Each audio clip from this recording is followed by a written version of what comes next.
Ekki stór tap hérna fyrir Tyrkjunum í dag. Hver eru svona fyrstu viðbrögð þennan leik? Bara orkulausir og náttúrulega misstu Kára snemma sem var náttúrulega mjög erfitt. Meiddist eitthvað og við veitum ekki alveg hvernig hann en kemur í ljós í kvöld. Og það var stórt að hann fór út svona snemma sko. Þetta var jafn leikur alveg í fyrsta leikluta, svona eiginlega ekki fyrir í öðru leikluta sem að þeir stíga aðeins fram úr ykkur, þá var þetta svolítið erfitt. Já. Það var alveg bara orkulausir einhvern veginn og vantaði alltaf leikgleði og menn voru pirraðir. Sást alveg þegar við vorum inn á vellinum sko. En áfram gæst bara. Þú kemur inn á bekknum og ert stigahæstur í liðinu. Er erfitt að gera sig í svona leiki vitandi það að vera á bekknum og koma inn? Já, en maður verður náttúrulega bara að taka það sem hann er gefið sko og gera gott úr því. Já, alltaf bara áfram.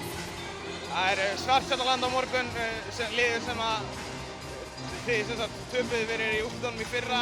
Er það ekki eitthvað sem verður farið yfir og það verður hefnt sín á morgun? Við höfum klárlega hefnað fyrir þann ósigur og vinna Svartfjall fyrir seinasta úrslitaleik sko. Klárlega.